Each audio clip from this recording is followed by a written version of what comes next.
The start of the school year sees multiple instances of violence.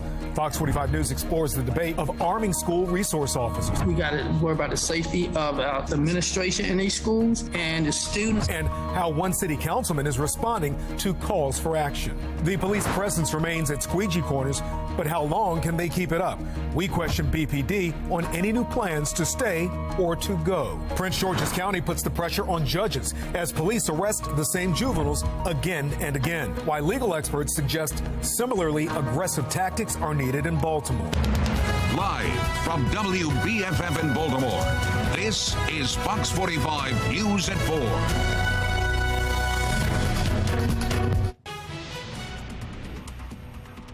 We begin this afternoon with a weather alert as we are in a flood watch. Hi, I'm Kai Jackson. And I'm Maxine Stryker. Let's check in with meteorologist Jonathan Myers. Jonathan, what can we expect? Yeah, you know, guys, over the next couple of hours, things are going to progressively get worse. And unfortunately, that's just in time for your afternoon and evening commuting. You see here Owings Mills to Holbrook, Mays Chapel, Cockeysville. I was actually up not too far from Cockeysville here getting my oil changed in my car just about an hour or two ago. And the downpour started coming and they were coming good. And there's more out to the west where this came from. So we do have a flood watch that's in effect for the entire area, except for the eastern shore. That's going to last us through midnight tonight, from 5 p.m. through midnight there. And on top of that, there is some potential. It's only a 1 out of 5 risk, a marginal risk of severe weather. But also, as long as those storms are in the area, there is that potential through about midnight. Heavy rain, gusty, damaging winds, and potentially even some hail, spin-up tornado. Not even out of the question. South and west of D.C., just about an hour ago, we had a tornado warning. So 5 p.m., we're at 81 showers and storms, and that continues through the remainder of the commute. It's going to be a real mess. We're going to be tracking everything on the Future Scan hour by hour coming up in just moments in my Weather Authority forecast. All right, Jonathan, thank you. Put the power of the Weather Authority Storm Center in your hands. Download the free WBFF Weather Authority app for your smartphone. Use our powerful Doppler radar to follow storms right to your street. Go to your app store and search WBFF to get started. In a city in crisis, the president of the union representing Baltimore City School Police is calling out leadership after a violent start to the school year. Yeah, this violence is also reigniting the debate over whether officers should be armed inside city schools. Alexa Ashwell is live now with his call for action and the response from one city councilman. Alexa? Yes, as it stands and has for many years, when an officer walks into a city school's building, they're required to put their firearm in a locked safe. Well, the president of the FOP believes that needs to change, and now one local councilman agrees. A Mervo High School student shot and killed in the parking lot of his school. A 15-year-old Carver Vocational School student grazed in the head by a bullet near campus. And just last week, this loaded gun recovered from Connections Community School.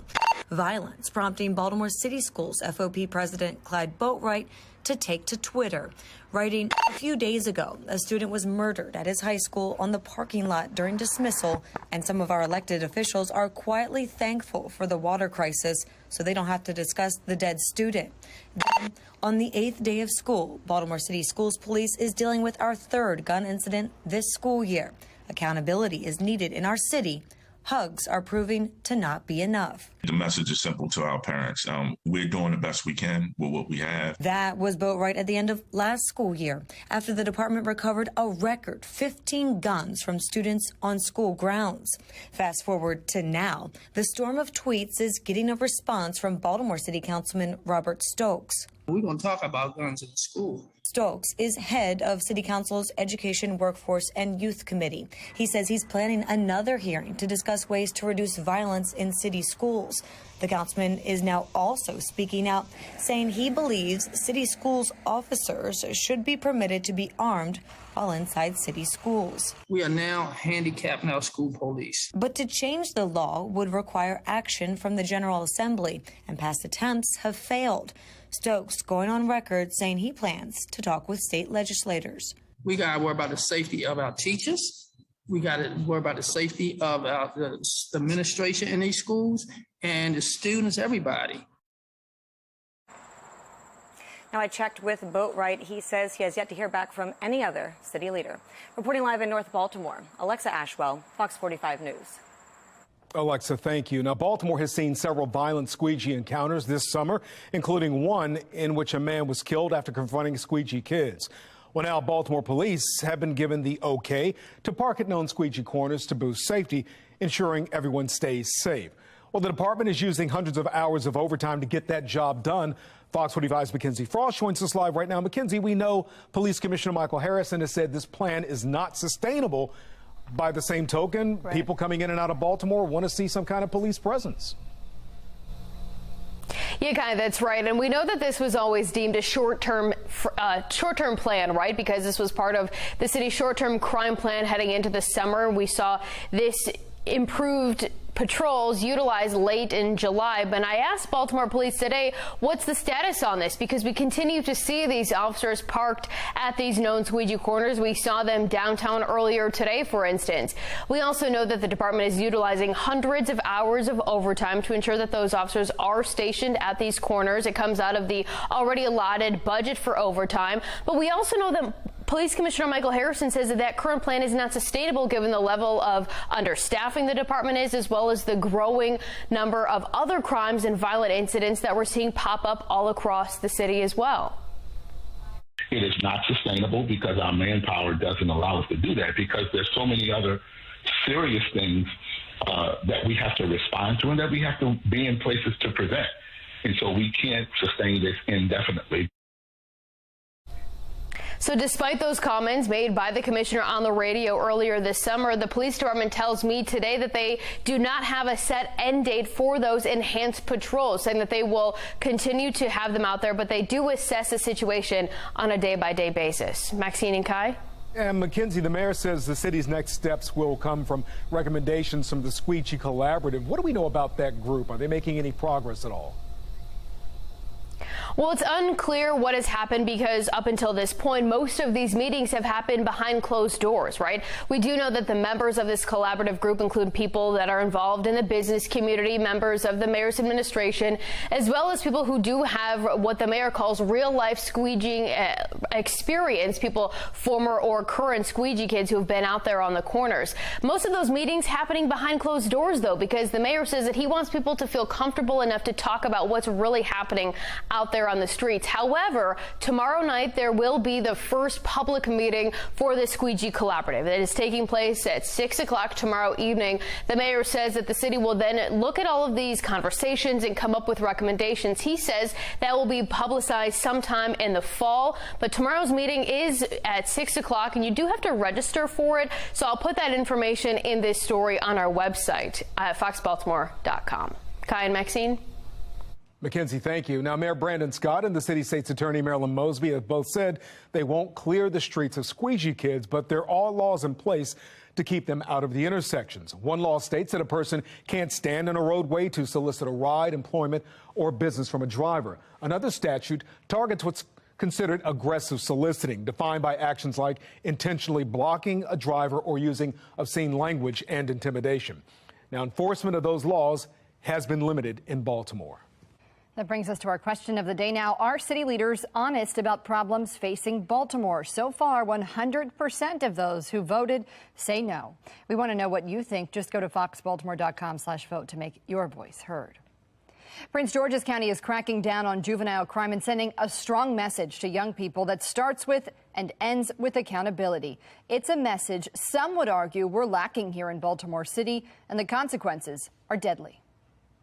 We are arresting and rearresting the same children and adults who are committing crimes in our community. In Prince George's County, enforcement of a curfew began this past weekend in response to an increase in violent crime among young people, many of them repeat offenders. In short, we have an accountability problem in our county. After the deadliest month in the county's history, County Executive Angela Alsabrooks isn't holding back, voicing criticism of the court for not holding juveniles accountable. It's clear that the problem is what happens after the arrest, or in our case, what doesn't happen. The police chief echoing a similar sentiment, saying his officers are growing increasingly frustrated, arresting the same juveniles over and over. He says they're doing their part, but when they pass the baton, it's continually dropped.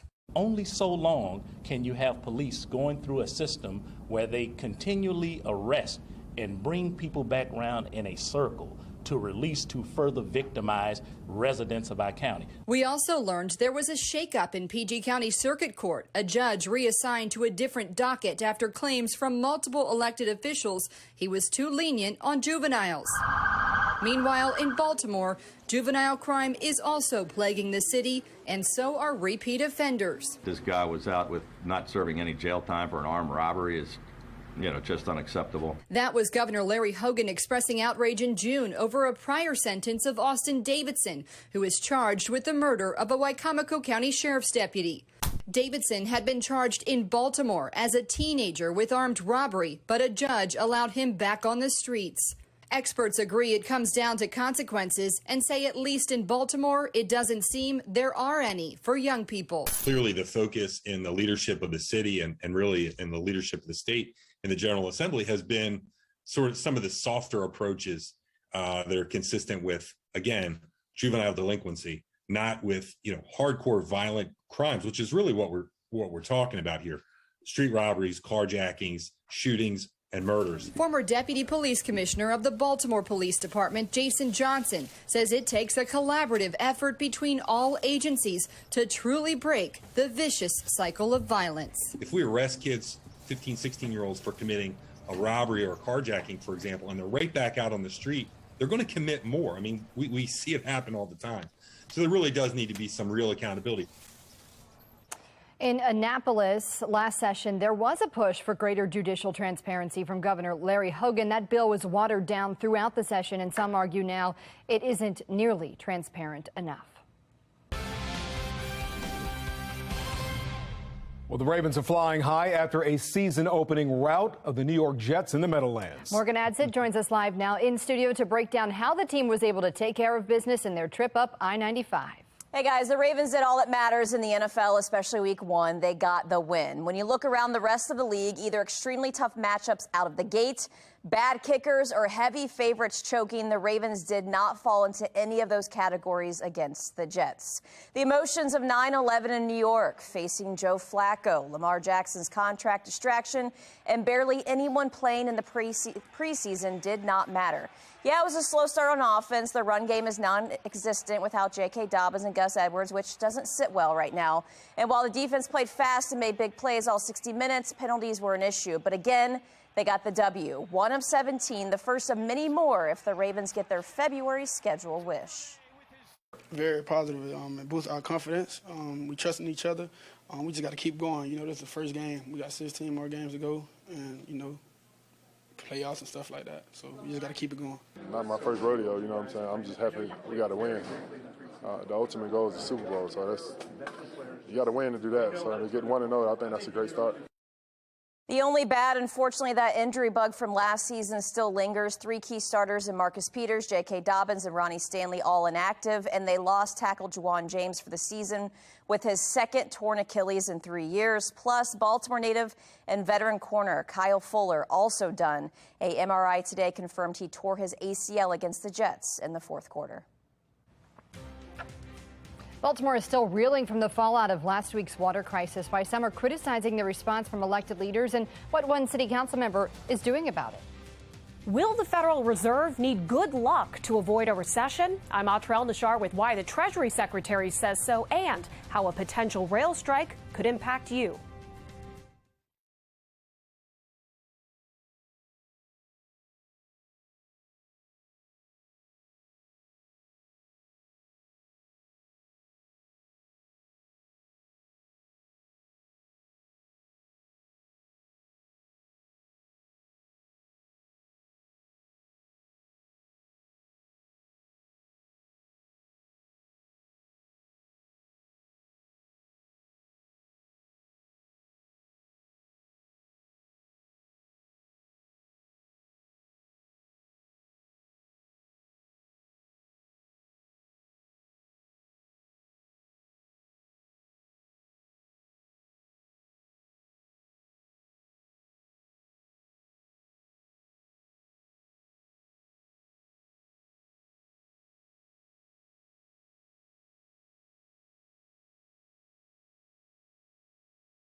Fox 45 News, winner of 17 2022 Regional Emmy Awards, more than all other Baltimore news stations combined.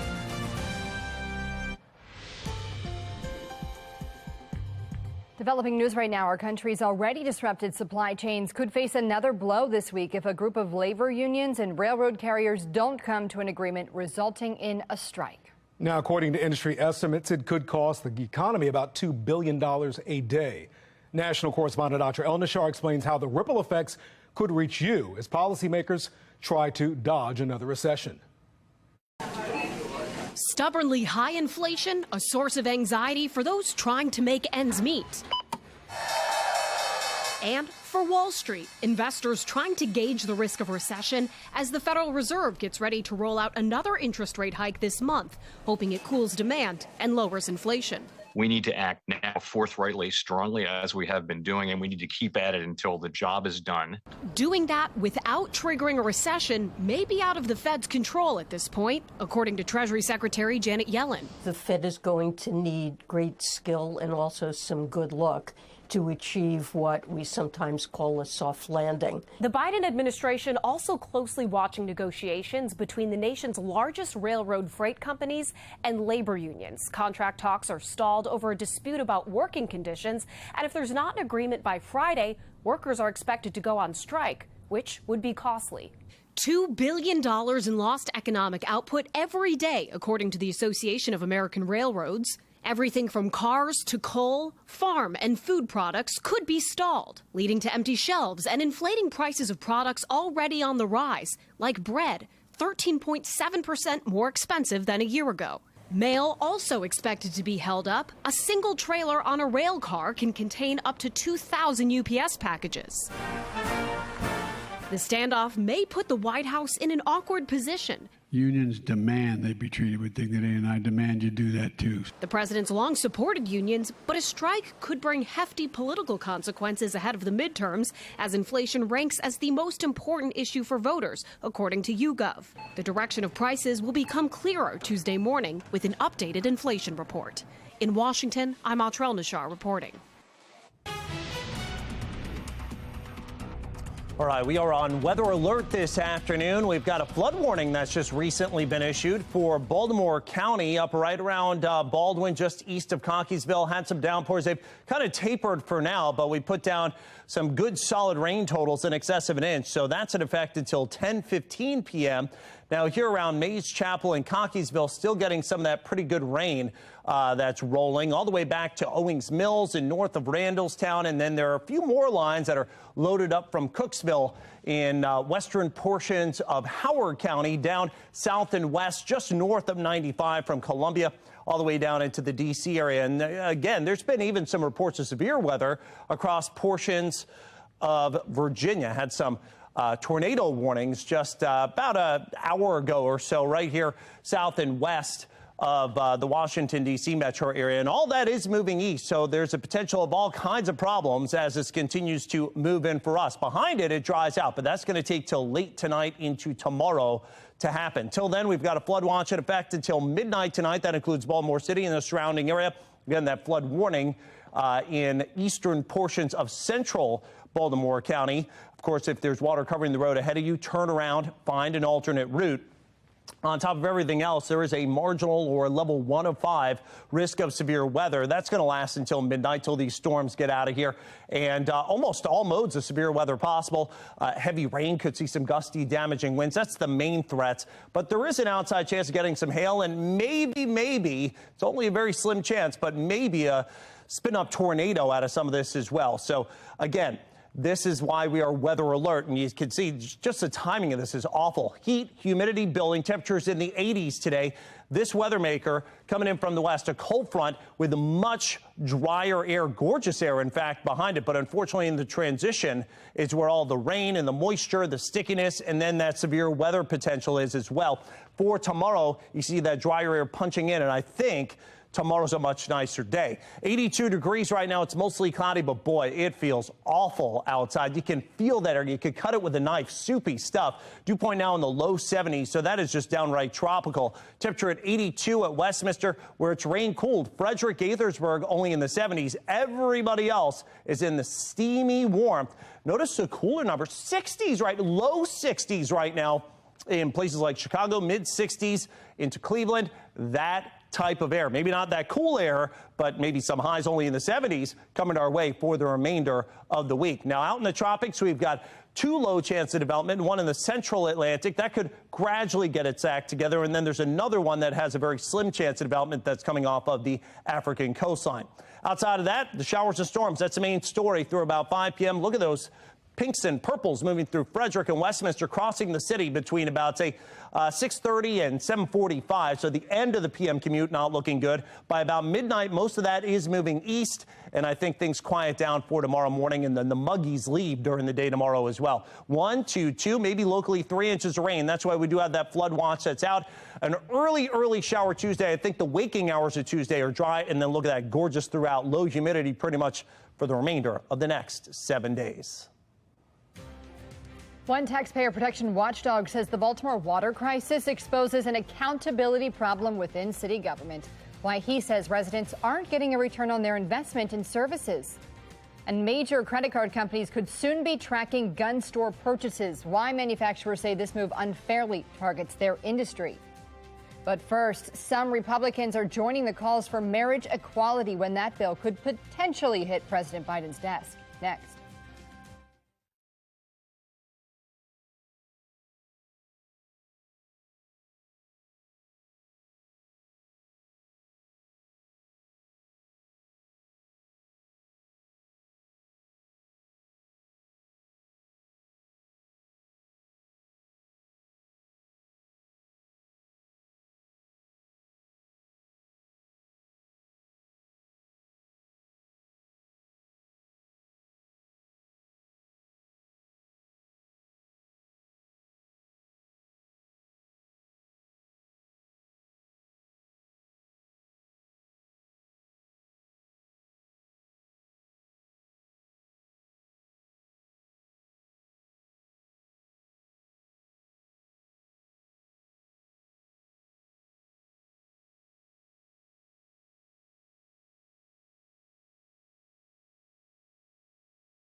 Well, topping your national news now, we're taking a live look at Capitol Hill as senators say they are optimistic they will debate and pass a bill codifying the right to same-sex marriage next week. Democrats are working to secure 10 GOP votes to bypass the filibuster. We had just shy of 10, I think, for the underlying bill. If this clarity gets several more, we'll be in really good shape. The clarity that Democratic Senator Tammy Baldwin refers to is what a handful of Republican senators are requesting in order to vote yes. They want the bill amended to address religious liberty concerns. While a bipartisan group of senators works on those amendments, prominent Republicans are signaling their support to try to get the bill over the finish line. More than 400 former and current GOP officials signed a letter backing that bill. Well, some Republicans are starting to back away from efforts to enforce hardline abortion restrictions. In the spring, there was a push for a nationwide abortion ban known as the Heartbeat Bill. The measure would be unlikely to get past the Senate even if the GOP retakes the majority. Senator Lindsey Graham is set to introduce a 15-week ban this fall, although he's gotten pushback from pro-life advocates who argue it's not strict enough. In states like South Carolina and West Virginia, Republicans can't reach an agreement on how strict to go or whether to allow exceptions for rape or incest. I understand their viewpoint, but for me, I can't allow, personally, and I don't think my district would allow a teenager to be raped and have to carry a baby. The Supreme Court ruling overturning the right to an abortion is poised to impact midterm elections, and Republicans in swing districts could suffer politically if they take a strong stance on restrictions. Visa, MasterCard, and American Express, they all plan to separately categorize gun shop sales from other transactions. Visa is the latest to announce this change after the International Organization for Standardization announced a new merchant code for gun sales. Before, gun store sales were considered general merchandise. Gun rights advocates say categorizing the sales will unfairly flag an industry when most sales don't lead to mass shootings. Those in favor of this move say it could help better track suspicious gun sales surges. And a push to decriminalize psychedelics will be on the ballot in Colorado this November. Voters will decide in the midterm elections if the state should decriminalize 5 drugs, including the plant commonly known as magic mushrooms. This measure could also create a license for centers where people can use the drugs under the supervision of medical professionals. A 4-day boil advisory ends, but questions remain. Who residents are demanding be held accountable for the crisis? And city schools seeing an unprecedented rise in violence, while one former city parent says the only solution for families is to get out of the district.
All right, some pretty solid downpours coming through eastern central Baltimore County, prompting a flood warning now until 10:15 p.m. This green area from Baldwin all the way back down to just north and east of Mays Chapel. I drove actually through some of this. I was actually having my car serviced up this way earlier on this afternoon, and there were some blinding downpours for sure, and lots of snarled traffic up and down the area of the Beltway. And the Beltway's still getting hit pretty good with some of these downpours all the way back to Owings Mills and then to Sykesville, Eldersburg, and there's more to come out west. So we do have a flood watch in effect for the entire area minus the eastern shore. That lasts until midnight tonight. Marginal level 1 of 5 risk of severe weather as well. So heavy rain, gusty, damaging winds. Could even add some hail in there as well. Maybe even a spin-up tornado, not out of the question. And this will continue again all the way through the afternoon commute. Muggy, warm, showers and storms. I'm going to let you know when it gets out of here, and we're timing it out on the future scan hour by hour on the computer model in a couple of minutes. In a city in crisis, some council members are looking for answers and accountability after the water crisis that unfolded in West Baltimore last week. A 4-day boil water advisory was lifted Friday morning for thousands of residents, but criticism remains over city leaders' transparency throughout the whole ordeal. Fox 45's Amy Simpson is live right now at City Hall. Amy, what's the latest? Yeah, well, this water crisis is on the agenda for tonight's full city council meeting, which is set to get underway inside in about 30 minutes. Councilman Eric Costello expected to announce an investigative hearing. It was 1 week ago when tweets from the city's Department of Public Works first alerted of water contamination in West Baltimore. What followed was a 4-day boil water advisory for thousands of homes and businesses, and days of bottled water distribution, plus questions, confusion, and criticism over when E. coli was found in the water supply and why the public wasn't notified sooner over a holiday weekend. That boil water advisory was lifted Friday morning, even though the city's DPW has yet to figure out how contamination got into the water supply. We have found no further evidence of contamination and can assure our residents that water is now safe to use throughout. There was no misbundling of communication. You weren't here the other day, but we laid that out, that we follow the protocol of how you communicate and how you have to, MD has to say to DPW, yes, you can say this at this time. That was followed. We're gonna follow every rule and every regulation. And when you're talking about an issue like this, again, this wasn't something that DPW mismanaged. They found out the water had this in it because they did the testing. This wasn't someone else telling us. But now 7 council members are calling for a hearing about those positive tests for E. coli over Labor Day weekend and Baltimore City's response. There were a number of concerning issues that popped up over the past week, especially the fact that there was a positive test for E. coli on Saturday afternoon. The public was not informed until Monday morning via Twitter. And then the Department of Public Works went dark for 9 hours. The agenda for tonight's city council meeting, asking the city administrator, DPW director, emergency management director, city health commissioner, mayor's senior communications director, and the mayor's office of neighborhood safety and engagement to all come to City Hall. A group of council members want a complete, detailed timeline of water testing, when city leaders were notified, and when city residents were notified of contamination. While the mayor and DPW say the water crisis is over, not everyone is convinced. Do you trust your water at your house? Oh, I don't know. I might be still boiling mine for a couple more days. And it is unclear whether or not this situation has been resolved and why there is a negative test, what was done to ensure that a negative test was achieved. So I'm hoping to get to the bottom of all of those things. Now that full city council meeting is expected to get underway inside here again at about 5 o'clock, about 30 minutes from now. Meanwhile, that investigative hearing, according to Councilman Costello, will be 2 p.m. on Thursday. Live at City Hall, Amy Simpson, Fox 45 News. Amy, thank you. As the investigation continues into the source of that contamination, some are now just as concerned about the messaging of the crisis and what they perceive as a lack of accountability. Megan Gillen has more. The source of the E. coli contamination in Baltimore's tap water remains unclear, and the issue is now putting the mayor and the Department of Public Works in the hot seat, especially when it comes to the timeline of notifying residents. David Williams with the Taxpayers Protection Alliance weighing in. DPW discovered E. coli in the water last weekend, but they didn't alert the public until the following Monday. Why do you think they would wait? It really stems from lack of leadership and lack of accountability. DPW is a mess, and the head of this agency makes $245,000, one of the highest paid employees in the city. David, I was just going to ask you, does the agency need more resources? It sounds like they're getting funding that's necessary. Do they need more employees? What could fix the issue? So it's not money, but we're going to hear probably from some folks that they need more money. And what a lot of people have forgotten is that the federal government in the COVID relief, they spent $320 billion to give money to states and cities to fix water problems. That money hasn't gone out. There is enough money in the pipeline, and I'm sorry for the pun, but there's enough money in the pipeline to fix these problems. In the meantime, there will be a hearing about the recent E. coli contamination and how DPW handled it on Thursday. I'm Megan Gillen, Fox 45 News.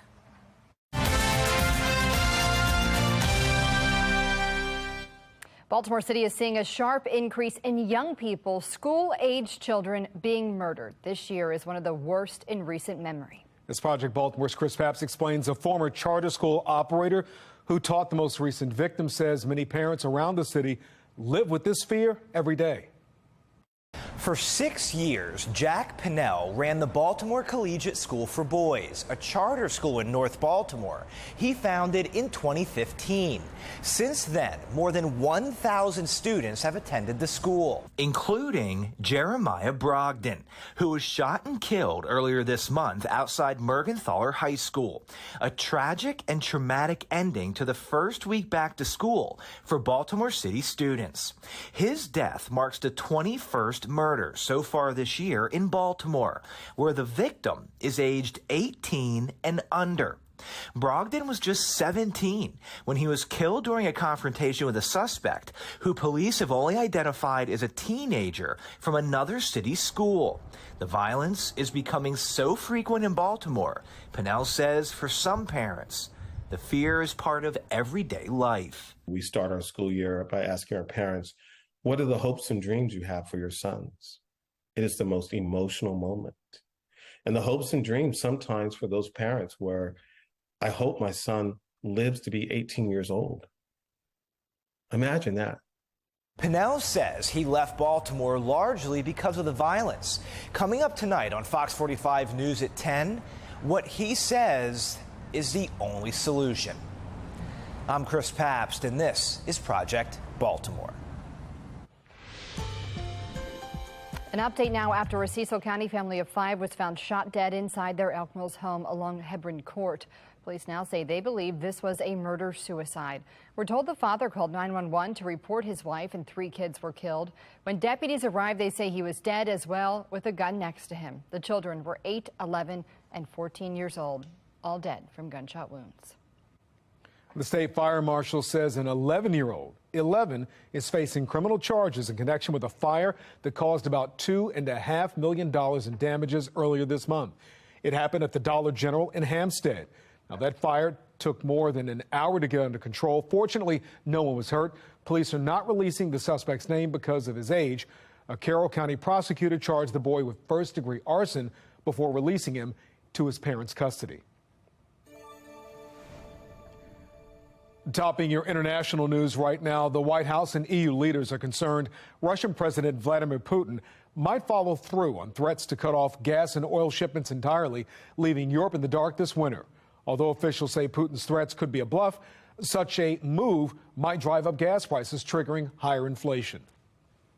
Gas prices have been coming down now for almost the last 3 months.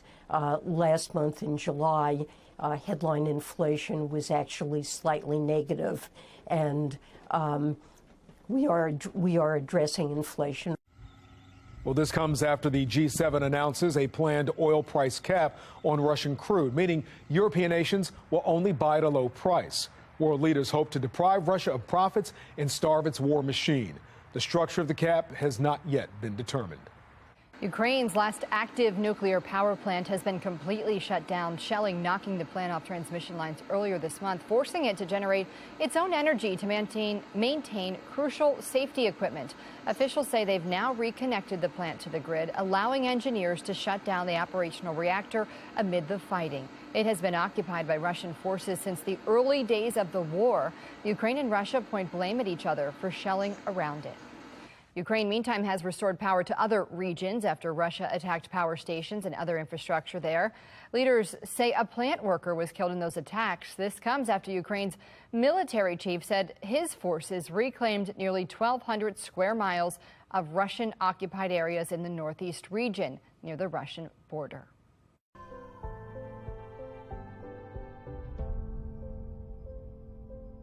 I think that it's important that we honour her as is due to our Queen. I think it's important that we reflect her life adequately. Queen Elizabeth's final journey is underway. The procession of the Queen's coffin has made its way to St. Giles Cathedral in Edinburgh, in Scotland. Thousands line the route. King Charles and his siblings walk behind the hearse carrying their mother's coffin. The Queen will be buried next to her husband Philip at Windsor Castle outside London. Now, Charles was officially proclaimed king on Saturday. He's called for a period of mourning to last through his mother's funeral. King Charles III will not have to pay an inheritance tax on a property worth more than $750 million. The king automatically inherited the Duke of Lancaster estate after his mother died. In the UK, there's a 40% inheritance tax on property valued more than $377,000. But in the 90s, the UK government passed a rule safeguarding the royal family's assets. Well, federal leaders are getting ready to announce major new investments in biotech, why they hope this money could prevent pandemics in the future. And backlash is brewing over student loan forgiveness, how the move could affect midterm chances for both sides of the aisle.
Governor Larry Hogan is expressing his disagreement with President Biden's plan to forgive up to $20,000 in student loan debt.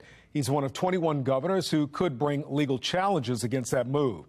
Angela Brown of the National Desk reports the loudest pushback is coming from some college students. Like most college students, Emily Fowler has big plans for the future while pursuing music at Masters University. I would love to serve my nation in some way by being involved in politics, specifically pro-life policy. Before attending Masters, Fowler completed community college, a strategic move she says saved her $40,000, now hoping to graduate debt-free. For me, as a college student who made a sacrifice to go to community college first, I was very frustrated when I heard that Biden was just going to forgive tens of thousands of dollars in student debt. The Wharton Business School says the president's loan cancellation plan will cost taxpayers up to $519 billion. The president, when asked about fairness, called out lawmakers criticizing student loan forgiveness, but voted for tax cuts that benefited the wealthy. Is it fair to people who, in fact, do not own multi-billion-dollar businesses if you want these guys to give them all a tax break? Is that fair? The White House estimates 90% of debt relief would go to people making under $75,000 a year. Crystal has been paying off student debt for 10 years. It just would be a lot less stressful, and I would, I think, wake up a lot happier if I didn't have so much weighing over me. But some college students like Fowler say taxpayer dollars shouldn't have to pay off that debt.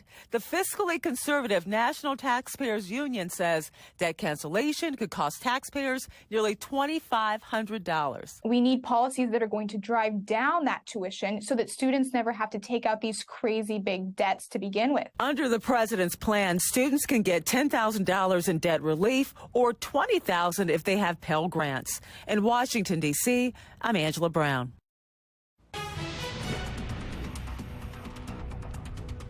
All right, we continue under weather alert this afternoon. You can see here batch of showers and thunderstorms, and some of these looking pretty rowdy now from Reisterstown to Eldersburg, Sykesville, Carroll Fields. Got a lot of reds there, so you're going to have not only a lot of vivid lightning with these, you're also, and you can see that there, 30-plus lightning strikes on this screen. You're also going to be potentially dealing with some heavy downpours as well as you're going to be driving just north of the Beltway as you move, say, north of Mays Chapel, Butler, back to Reisterstown and Eldersburg. Just north and west of the city is where most of the activity has been hanging this afternoon. Enough, in fact, that we've had some flooding reported on the 12,000 block of Delaney Valley Road, actually a road closure there. This is why this flood warning has been issued not too far from Baldwin, right around the Long Green area. And then there's a lot more rain that's up toward Westminster, back down south towards the D.C. area. And if we put this in motion, you'll see this continues to push its way gradually south and east, and we're grabbing some moisture down from the south as well. So we'll continue to see this solidify, and more of this from down D.C. way, moving up toward Anne Arundel County likely, as well as Howard County. So we do have a flood watch. It's in effect through midnight tonight. Hopefully this will taper a little earlier than midnight, but nonetheless, still, this is something that we're going to be weather alert for, and also the potential of some severe storms. Now, it's not a huge potential, only a level 1 of 5 here. If you follow the legend off to the top, that's a marginal risk of severe weather. But if you get it, it could be pretty rough stuff here. We're talking heavy rain. We're talking about the potential of gusty, damaging winds, hail, and maybe even a spin-up tornado. And this is going to be all through, unfortunately, the PM commute.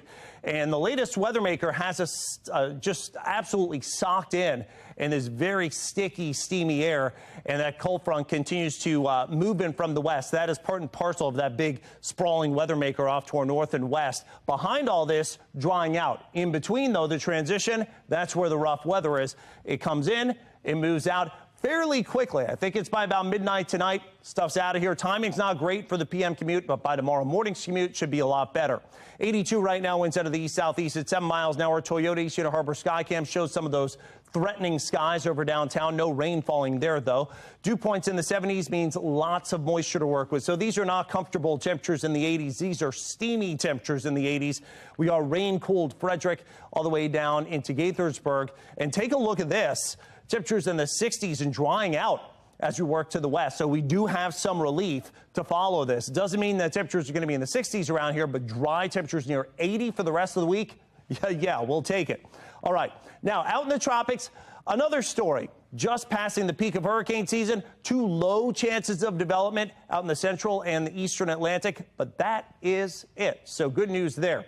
In terms of the future scan, there are your showers and storms moving through Baltimore between about 6:30 and 7:45 east of us by about 9-10 o'clock. Still some residual stuff through about midnight, and beyond that, I think we quiet down and dry out by tomorrow morning. Could see an inch, maybe up to 2, locally 3 inches of rain out of this. Early shower, I think that's prior to sunrise tomorrow. Outside of that, drying out, and it stays gorgeous all the way through the remainder of the next 7 days.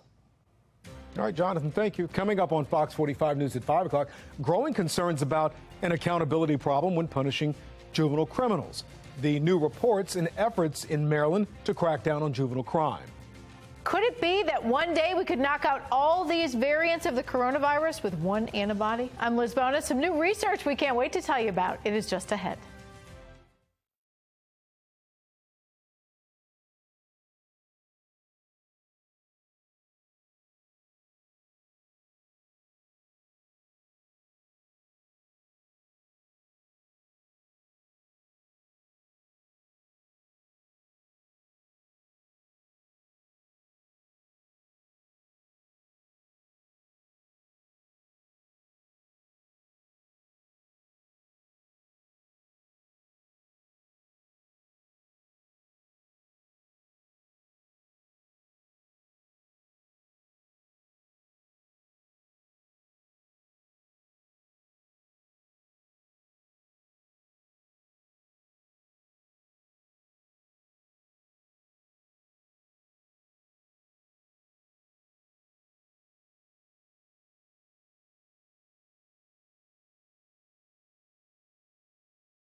New research shows that we could soon have one potent therapy against all of the strains of the coronavirus in the body. Medical reporter Liz Bonas shares what's been discovered.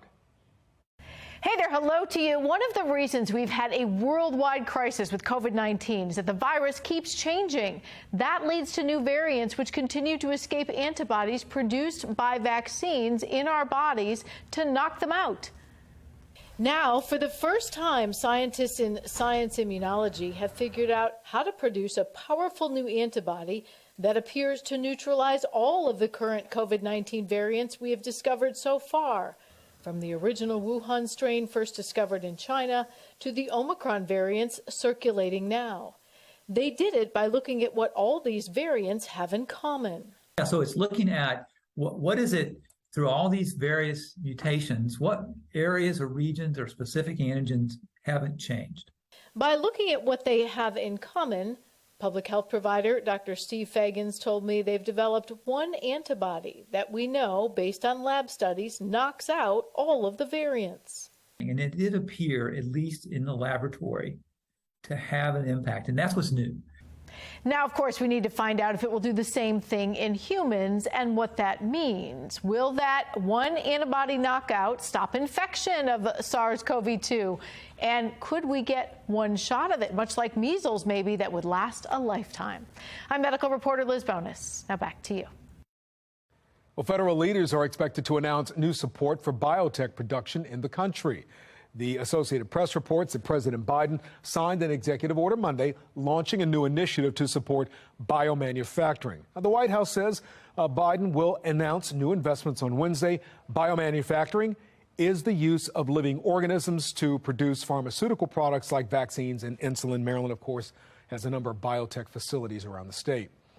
Illness from COVID-19 shrank the U.S. labor force by roughly 500,000 people, according to a new study in the National Bureau of Economic Research.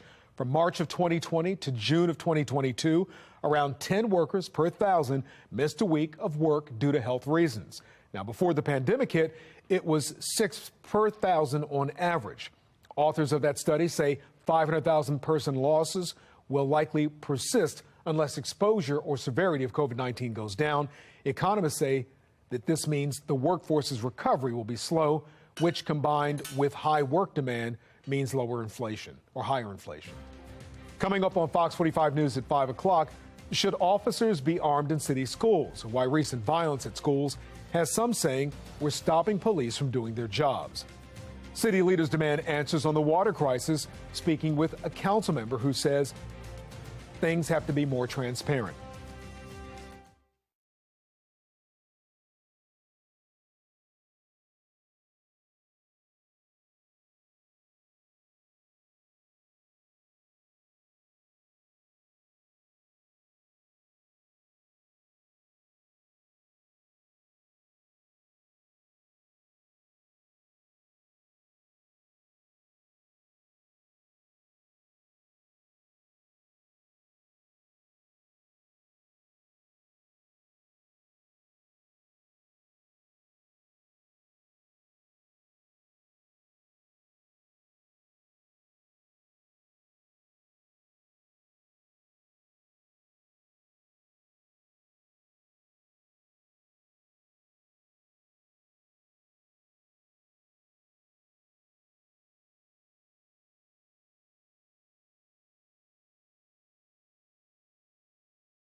We have a weather alert with storms across Maryland. We'll tell you what's coming next. Baltimore increasing patrols to monitor squeegee kids, but is it sustainable? Pressing leaders on what their long-term plans are to solve the problem. Also, some leaders are saying they're just as confused as the public when it comes to the water crisis. The steps city council members are taking to get answers. Live from WBFF in Baltimore, this is Fox 45 News at 5.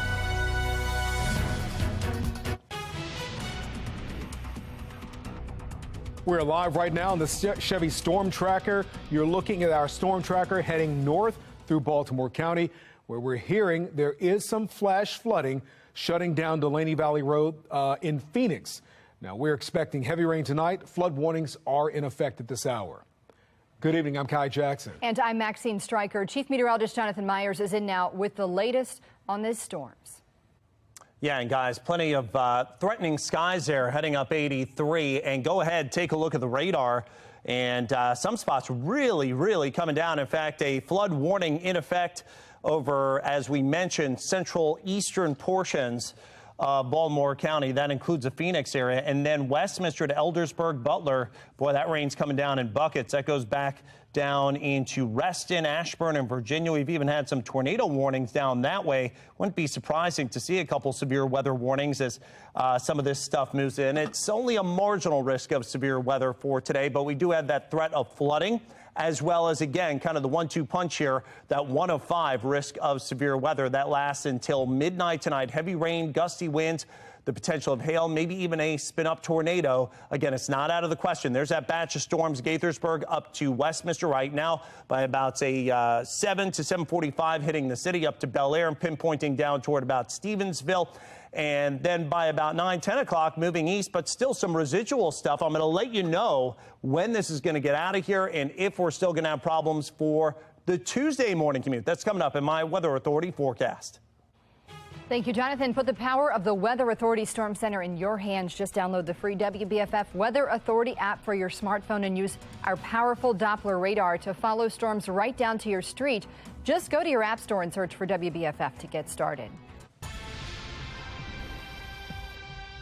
Continuing coverage right now on a city in crisis. We've seen the videos, drivers coming face to face with aggressive squeegee kids at certain corners around town. Some of the encounters have even turned violent, leading to one driver being killed and reports of others physically assaulted. The mayor and police have a plan in place that boosts patrols in these areas. But as Fox 45's Mackenzie Frost explains, that plan isn't forever. Mackenzie? Yeah, Maxine and Kai, we know that these enhanced visibility patrols have started being implemented earlier this summer, right? Police Commissioner Michael Harrison says that utilizing hundreds of hours of overtime for these officers to sit on the corners like we're seeing isn't sustainable. BPD tells me right now they have no end date on the horizon for these officers to sit there. Red lights stopping traffic, but opening up the opportunity for squeegee kids to make some money. Split it with your friends, please. This oftentimes tense moment between squeegee kids and motorists driving the conversation about how to handle this longtime Baltimore concern forward. Mayor Brandon Scott working with a group to find solutions after saying the current laws on the books banning squeegeeing would not be enforced. The Downtown Partnership of Baltimore piloting an armed security guard program, putting them at known squeegee corners to boost the feeling of safety, like here at President and Pratt. That program has ended. The Baltimore Police Department also utilizing hundreds of hours of allotted overtime to put officers here, not enforcing the laws, but watching. Fox 45 News capturing this moment earlier this summer. But the officer walking away without making any arrests. If they commit criminal damage to a vehicle. Police Commissioner Michael Harrison on the radio saying the current plan can't last forever. It is not sustainable because our manpower doesn't allow us to do that, because there's so many other serious things that we have to respond to and that we have to be in places to prevent. And so we can't sustain this indefinitely. But BPD telling Fox 45 News now, quote, there is no set end date for the increased patrols, adding the department, quote, assesses the situation on a day-to-day basis. Meanwhile, the officers sit on the corners whether squeegee kids are there or not. Tomorrow night, the mayor is having the first public meeting of the Squeegee Collaborative for an opportunity for the community to really talk and listen to what the mayor's Squeegee Collaborative has already been talking about, but that usually happens behind closed doors. That meeting is set for tomorrow evening. The mayor says you do have to register to attend, so I'll put that information in this story on our website at foxbaltimore.com.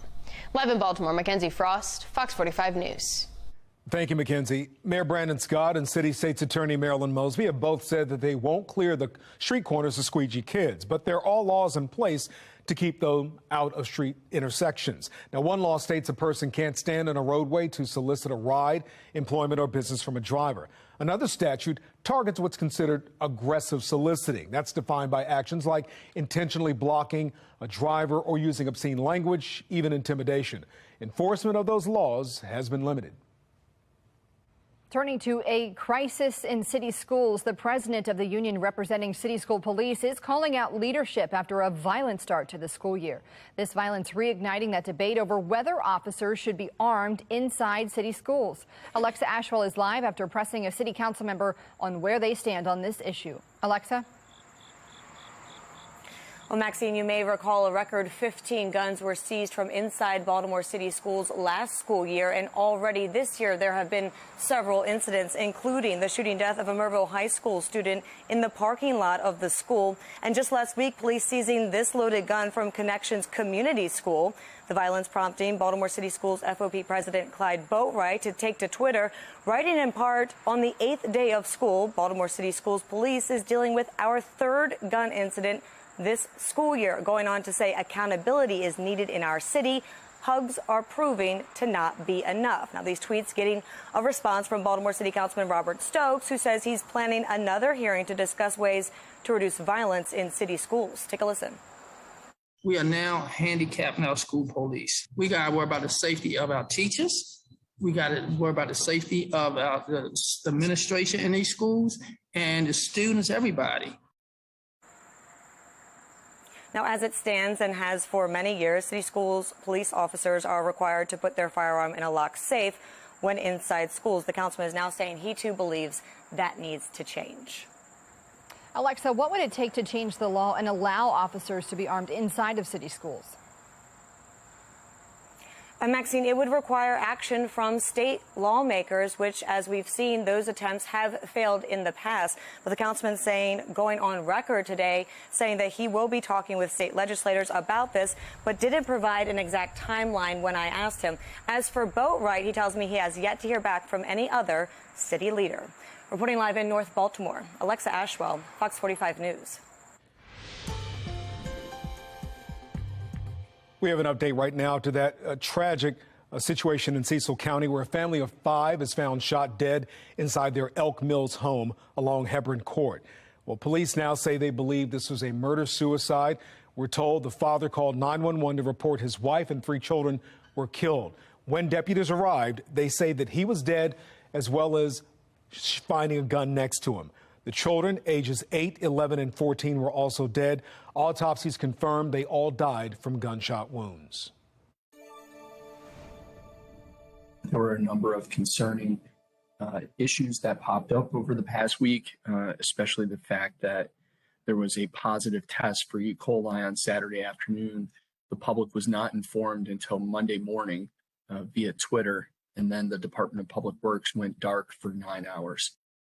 Some members of the Baltimore City Council are looking for answers and accountability after the water crisis that unfolded in West Baltimore last week.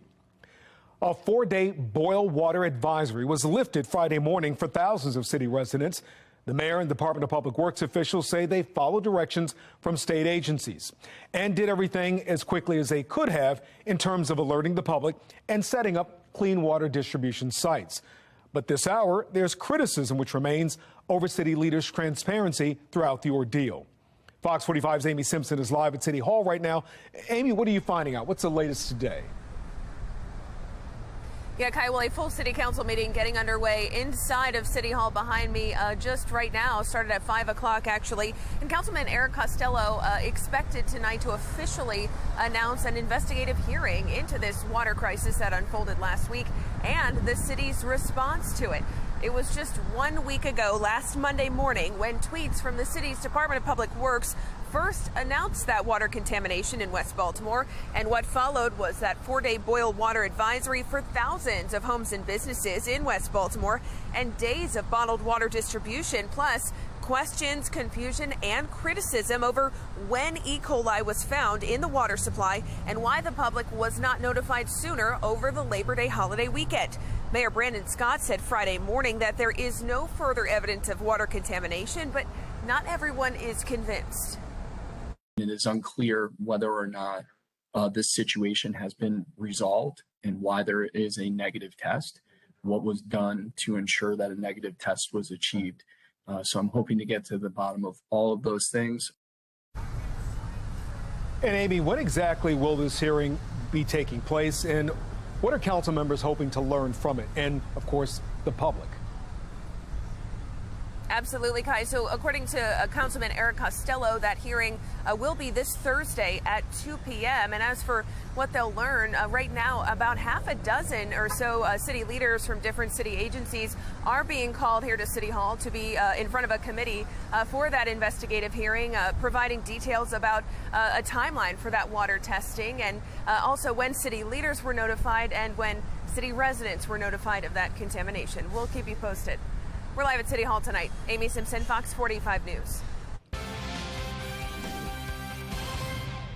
Hey, those Ravens are flying high today after a season-opening rout of the New York Jets in the Meadowlands. Morgan Adsit joins us live in studio to break down how the team was able to take care of business in their trip up I-95. Morgan? Yeah, guys, they got the only thing that matters in the NFL, especially week one. They got the win. And when you look around the rest of the league, either extremely tough matchups out of the gate, bad kickers, or heavy favorites choking, the Ravens did not fall into any of those categories against the Jets. The emotions of 9/11 in New York pregame, facing Joe Flacco, Lamar Jackson's contract distraction, and barely getting a lot of preseason snaps for the key starters, none of that mattered. There was a slow start on offense. Their run game is a little non-existent without J.K. Dobbins and Gus Edwards. And while the defense played fast and made big plays the entire game, penalties were an issue at times. But again, they got the W, 1 of 17, the first of many more if the Ravens get their February schedule wish. Very positive. It boosts our confidence. We trust in each other. We just got to keep going. You know, this is the first game. We got 16 more games to go, and, you know, playoffs and stuff like that. So we just got to keep it going. Not my first rodeo, you know what I'm saying? I'm just happy we got to win. The ultimate goal is the Super Bowl, so you got to win to do that. So to get 1-0, I think that's a great start. Unfortunately, though, that injury bug from last season is still with them. 3 key starters in Marcus Peters, J.K. Dobbins, and Ronnie Stanley were inactive, did not play. They also lost starting tackle at left right now for the moment, Juwan James, with a season-ending torn Achilles. And Baltimore native and veteran corner Kyle Fuller is also done for the season. A MRI today confirmed he tore his ACL against the Jets late in the fourth quarter. Are your kids taking on too much as they return to school? The risks of burnout and what you can do to protect their mental health. And looking live at stormy skies in Baltimore County, we continue our weather coverage right now. A full forecast of what you can expect throughout the rest of the night is coming up.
Fox 45 News, winner of 17 2022 Regional Emmy Awards, more than all other Baltimore news stations combined.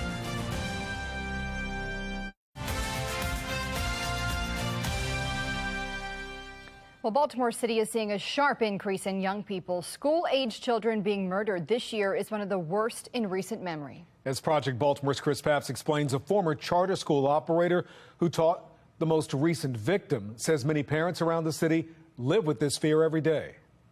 For 6 years, Jack Pinnell ran the Baltimore Collegiate School for Boys, a charter school in North Baltimore. He founded in 2015. Since then, more than 1,000 students have attended the school, including Jeremiah Brogdon, who was shot and killed earlier this month outside Mergenthaler High School. A tragic and traumatic ending to the first week back to school for Baltimore City students. His death marks the 21st murder so far this year in Baltimore, where the victim is aged 18 and under. Brogdon was just 17 when he was killed during a confrontation with a suspect who police have only identified as a teenager from another city school. The violence is becoming so frequent in Baltimore, Pinnell says for some parents, the fear is part of everyday life. We start our school year by asking our parents, what are the hopes and dreams you have for your sons? It is the most emotional moment. And the hopes and dreams sometimes for those parents were, I hope my son lives to be 18 years old. Imagine that. Pinnell says he left Baltimore largely because of the violence. Coming up tonight on Fox 45 News at 10, what he says is the only solution. I'm Chris Papps, and this is Project Baltimore. Let's take a live look right now from the Chevy Storm Tracker driving through Baltimore County towards Phoenix. This is northern Baltimore County, where we're hearing there is some flooding shutting down Delaney Valley Road. We are expecting heavy rain tonight, and flood warnings are in effect, so please continue to watch Fox 45 News. Yeah, because this sounds like it's just the beginning. Yeah. But yeah, we've got more thunderstorms coming in from the north and west, so I think the remainder of this afternoon, this evening commute going to be a real mess. And even the potential of some flooding still. So let's get right into things. And again, if you take a look on the HD radar, you see this big ball of red and purple and orange. It's right here near Beaver Ridge up toward Westminster, Reisterstown. This could have the potential of, well, we can tell you it's got a lot of lightning strikes, but also, again, those blinding downpours. This is that flood warning that we're talking about right around the Phoenix area. And as we zoom in there, you see right around Bordy Vineyards actually is where this is through 10:15 p.m. We've had some reports of water covering the road at Delaney Valley Road, and that's not that small of a road. So there's been a road closure there at least within the past hour or two. Mays Chapel, there's more rain that's moving in, and there's more that lines all the way down just west of Washington, D.C. and Silver Spring. All of this continues moving eastbound, and we'll see again that potential of not only some flooding. This is why we had that flood watch that's out for the entire area except the eastern shore through midnight tonight, but also the risk of some severe weather, a marginal or a level 105 risk of severe weather. And that'll go through about midnight tonight, especially I think through about 9, 10 o'clock. Heavy rain, damaging winds of potential. Also could have some hail and maybe even a spin up tornado, not out of the question. Humidity has been building. You've felt it all day. And now that latest weather maker moving in, a cold front, and that's plowing all that up with the strong storms. We dry out behind this. But again, it's behind this that we dry out in the transition. Things are going to be rough through this evening, even tomorrow morning. Now, it looks like there could be a stray sprinkle to start, and then things get a lot nicer. Right now, the rain is coming down. Mile 1 Towson Cam, 80 degrees, looking wet there. Winds out of the southeast at 5 miles an hour. Dew points in the 70s, so it is very, very sticky. Area you could cut with a knife, and that's what we're working with here is that next system, that trigger comes in. 80 degrees here in Baltimore, 79 at Bel Air, where the rain hasn't really come down yet. But where the rain is coming down, we're back down in the 70s, and then even some 60s west of that as a drier air begins to infiltrate, and we are going to get some of those more comfortable temperatures starting tomorrow. Out in the tropics, 2 low chances of development, and this is just one day after the peak climatologically of hurricane season, one that's right off the west coast of Africa, another in the central Atlantic. But that's about the only games in town right now. Around here, again, the rain, the storms through about 6:30 p.m. This computer model saying by about 7:45, 8 o'clock moves to the eastern shore. Then there's some spotty stuff through about 10, 11 o'clock tonight. But I think things will gradually be getting calmer and things certainly a lot better by tomorrow morning. In terms of rain totals, 1 to 3 inches of rain and some of those heavy downpours. Early shower on Tuesday, 82 for a high. Otherwise, look at that gorgeous weather that ensues Wednesday, Thursday, Friday, Saturday, Sunday, even Monday. Count it out. 6 days of sunshine, lower humidity, and highs near 80 there. Juvenile crime is putting kids and adults in danger. The new efforts around the state to crack down on kids with violent offenses. And school, sports clubs, all at the same time is leading to burnout in kids. What you can do to make sure your children aren't taking on too much.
Well, with school back in session, many kids are scheduled sunup to sundown. Patrice Sanders is talking to an expert about how to know when it's too much. Now that kids are back in school, academics are probably not the only thing they're focused on. It's typically the time that extracurricular activities start, too. Any number of things that keep their schedules full and their minds and bodies burned out. It's the same feeling many adults have when they're burned out. They're overwhelmed, they feel personally inadequate, and can't achieve the things they normally would. That's according to Dr. Teresa Nguyen, Assistant Chairman of Pediatrics at GBMC.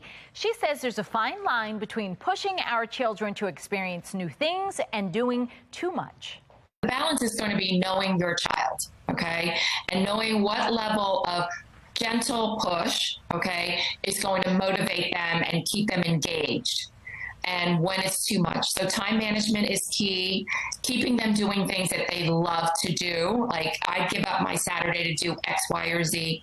But then the 3 pillars of health, right? Are they getting enough sleep? That would be 9 to 10 hours a night for school-age children. Are they eating healthy? Are they eating whole foods? Are they moving? Are they having physical activity 1 hour per day, 7 days a week? She says many kids feel stress about doing well in school, but we all need a certain level of stress to motivate us. It's when you cross over into a constant state of debilitating stress that you've transitioned into burnout, and that's when you need to take a step back. Patrice Sanders, Fox 45 News. Fox 45 News is your back-to-school headquarters, and we're committed to investigating any problems your kids may run into this year, from teacher shortages to a lack of bus drivers. Call our news tip line at 410-467-5595. You can also send us an email at news@foxbaltimore.com or chime in your pictures and videos on the Fox 45 News app. Well, as Ukraine makes big gains in the war with Russia, it comes at a high cost, both for Ukraine and the countries trying to help. We look at the aid coming from America. And after years of waiting, there's finally a step towards mobile sports betting in Maryland. The latest on when you may be able to bet on games from the comfort of your own home. A judge reassigned for being too light on kids committing crimes. The new push for more to be done about children who are repeat offenders.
Fox 45 is live in our Chevy Storm Tracker right now, driving through Phoenix and Baltimore County. Our crew has seen large puddles out there forming on the roads with rain kind of in and out, but we are expecting heavy rain tonight. And again, flash flood warnings are in effect. Roads are damp, but they do look passable right now. Yeah. Well, good evening. I'm Kai Jackson. And I'm Maxine Stryker. Chief Meteorologist Jonathan Myers is in now with the very latest on these storms. Jonathan? Yeah, guys, some reports in that Phoenix area of some flooding over some of the roadways there. Haven't seen it there in the pictures, though, from our Chevy Storm Tracker, so that's good news. Let's go ahead and take a look at the radar again. There's that flood warning that's in effect around the Phoenix area, and then also a flood warning in effect Reisterstown down to Owings Mills, that is, and also Harrisonville. As we zoom out a little bit, you'll see all that rain that's lined up from northern Baltimore County back down to just west of Washington, D.C., continuing to move south and eastbound. This is why we have a flood watch in effect until midnight tonight. We are under weather alert also for the potential of some severe weather as some of these storms come through. Nothing as of yet. A marginal level 1 out of 5 risk of severe weather. So that means we could see some not only heavy rain, but also gusty, damaging winds, maybe even some hail or even a spin-up tornado is not out of the question. Through 6, 7, 8 o'clock tonight, the rain, the storms continue again with that threat of flooding and severe weather. Beyond that, though, things will be drying out, and it looks like we have some things to smile about in the 7-day forecast. I'll let you know when all this mess moves east with this weather maker and my Weather Authority forecast in just minutes.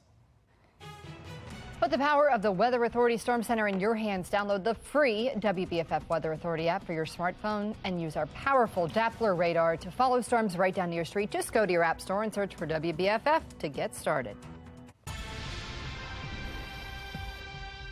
Continuing coverage right now of a city in crisis, the state fire marshal says an 11-year-old boy is facing criminal charges in connection with a fire that caused about $2.5 million in damages. It happened earlier this month at the Dollar General. That's in Hampstead in Carroll County. The fire took more than an hour to get under control. Fortunately, no one was hurt. Now, police are not releasing the suspect's name because of his age.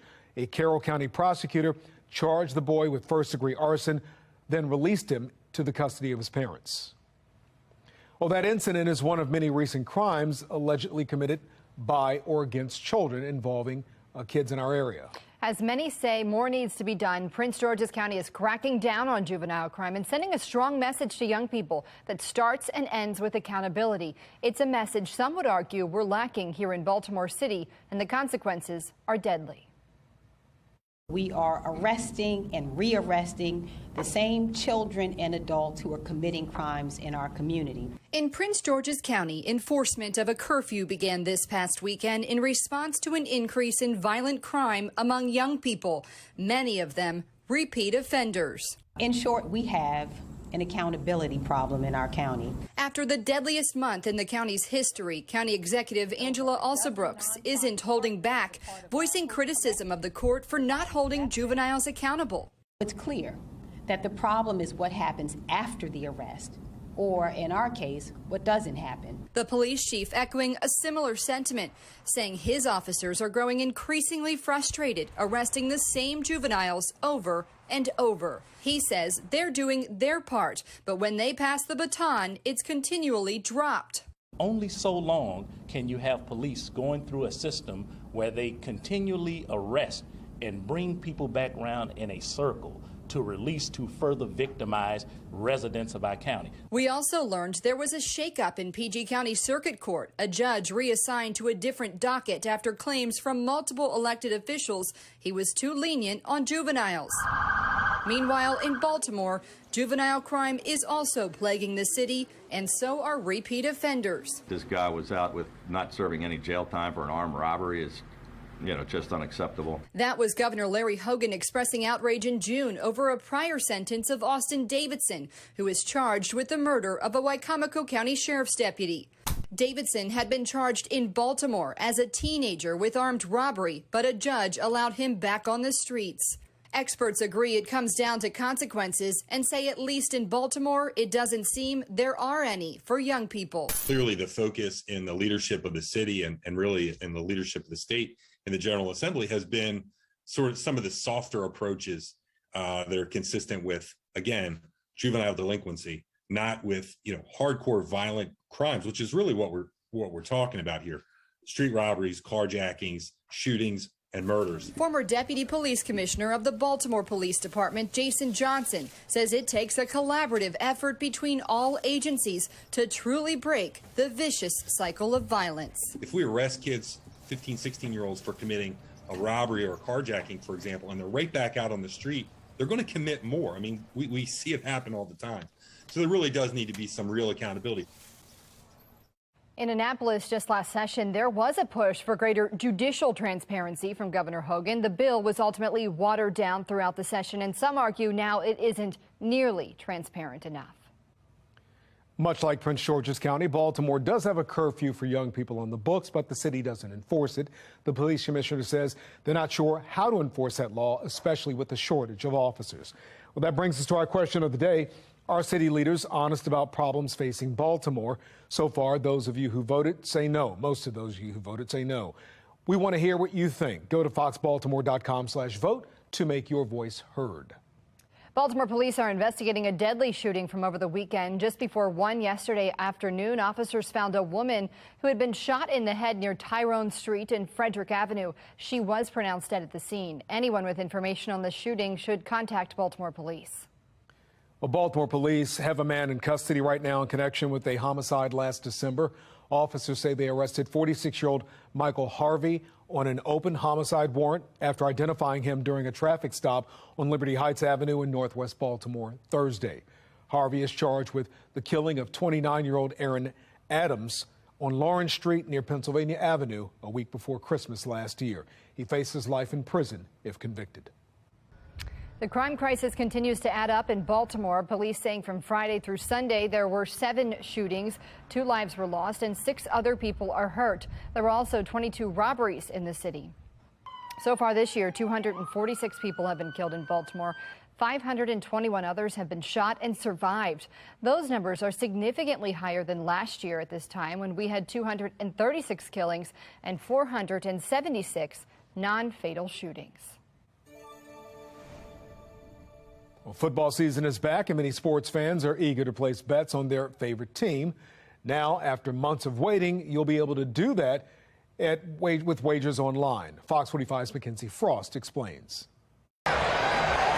Marylanders have been able to place bets on their favorite sports teams at casinos and arenas for months, but mobile sports betting has been on hold. We've been waiting now for almost 2 years for any hints that online sports betting is going to launch in the state. Meaning the state has been missing out on millions of dollars. Right now, with only retail sports betting available in the state, they've really missed out on the majority of the sports betting tax revenue that is available to states that have both online and retail sports betting. 40, 60, 80. Nearly 85 to 90% of all revenue from sports betting comes from online sports betting. Robert Linehan with XL Media has followed this process in Maryland since the beginning. After years of waiting and frustration from sports fans and Governor Larry Hogan, mobile betting is on the horizon. Now, nearly 2 years late as a result of legislation that still really isn't fixed. I've been putting pressure on them. They finally took a step that they didn't want to take, which moves it closer. The Sports Wagering Application Review Commission, or SWORC, opened up the application window for mobile sports betting Tuesday. Businesses have until October 21st to submit an application for mobile sports betting licenses. SWORC has 45 days to evaluate each application. So that puts the process at the latest at December 5th. By opening up the application process right now, Maryland has put themselves in a great position to begin taking online sports bets even before the Super Bowl. This process has taken much longer than almost anyone expected. One of the biggest holdups, the completion of a sports betting industry analysis and legal review by the Maryland Attorney General. Basically, they're trying to have opportunities for all sports betting entities that are looking to get into the market. They don't want to limit the only opportunities for the market to like the big operators, DraftKings, FanDuel's. They've really put an emphasis on opening up the market to anyone that would otherwise not have a chance to get in. A process that seems is almost over, just in time to place your bet on the Super Bowl. In Baltimore, Mackenzie Frost, Fox 45 News. Well, the state received more than $470,000 from sports book betting just in August. More than $18 million in bets were placed at casinos and sports books. Now, 15% of the winnings from those bets go to the state government. That money will be put into Maryland's Future Fund, which supports public education programs. Looking ahead, in just under half an hour, Montgomery County is hosting a virtual town hall warning the community about monkeypox. That meeting specifically will focus on efforts to prevent the spread among Latino communities and is being coordinated in part by the Latino Health Initiative. The state has reported 571 monkeypox infections during the outbreak. Just over 12% of those cases were found in Montgomery County, 35% in Prince George's, and 29% here in Baltimore. Monkeypox symptoms, they include a fever, headache, exhaustion, and a rash that looks like blisters or pimples. If you have these symptoms, the state health department says it's best to isolate and disinfect spaces you've recently been in. For more information on if you're eligible for that monkeypox vaccine, just head to foxbaltimore.com.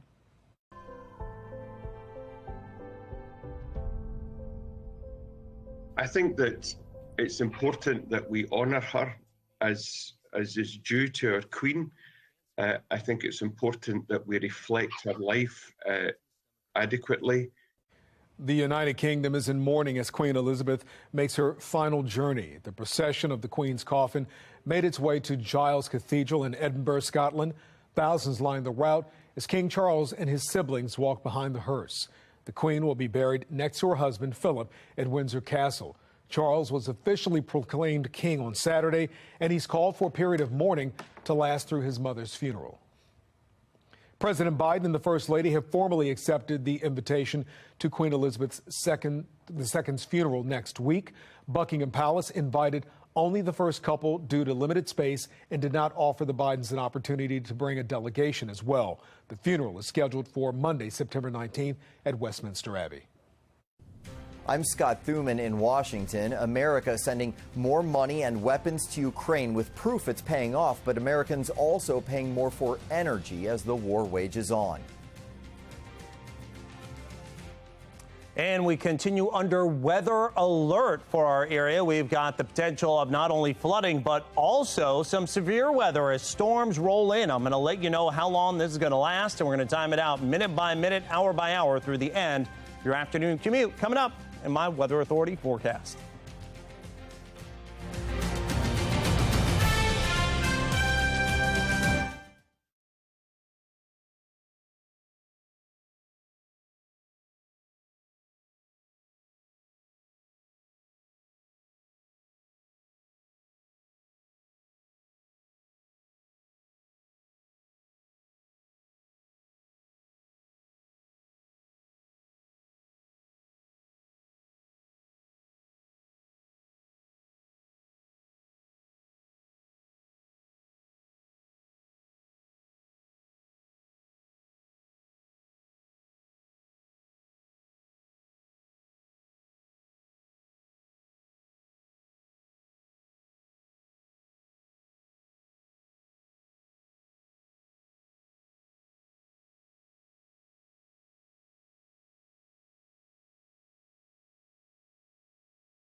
Critical developments have taken place in the war between Russia and Ukraine, just as the Biden administration announces it will send more weapons and money.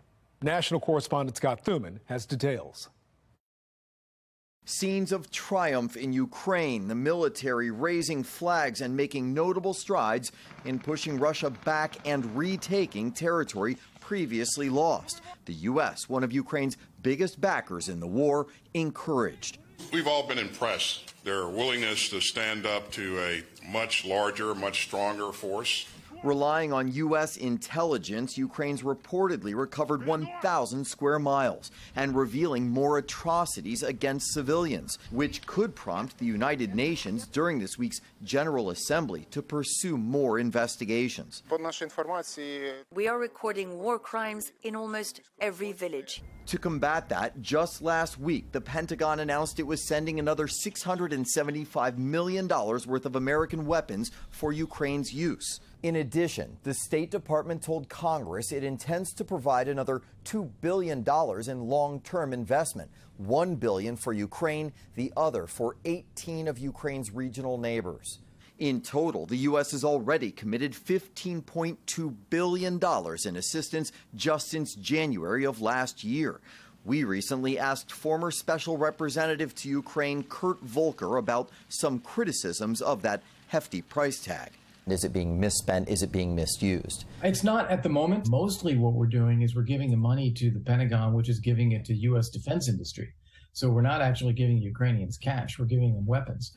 Meanwhile, the war is impacting what Americans spend on power here at home as it shrinks Russia's output. While oil and gas prices have dropped, recent PBS analysis indicates 1 in 6 American households are behind on utility bills. Natural gas making up about a third of America's electricity and has more or less tripled since the middle of last year. In Washington, I'm Scott Thuman.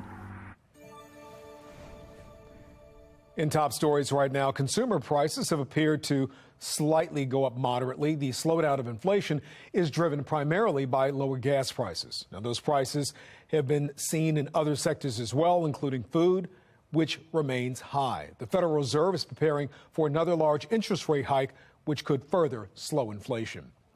The average price of gas in Maryland is $3.50 a gallon. According to AAA, that's 20 cents cheaper than the national average. The cost of gas in the state is an improvement from a month ago when it was nearly $4 a gallon, but it is still more expensive than it was a year ago when gas was $3.04 a gallon. Well, the Senate is optimistic and will debate and pass a bill possibly codifying the right to same-sex marriage next week. Democrats are working to get 10 GOP votes needed to pass that bill. Some Republicans say they support same-sex marriage. They are pushing for amendments to the Democrats' bill to address religious liberty concerns. We had just shy of 10, I think, for the underlying bill. If this clarity gets several more, we'll be in really good shape. A bipartisan group of senators works on those amendments while prominent Republicans are signaling their support to try and get the bill over the finish line.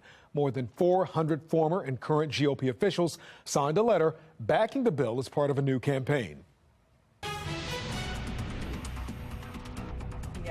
This is a live look right now from our Chevy Storm Tracker driving through Baltimore County towards Reisterstown.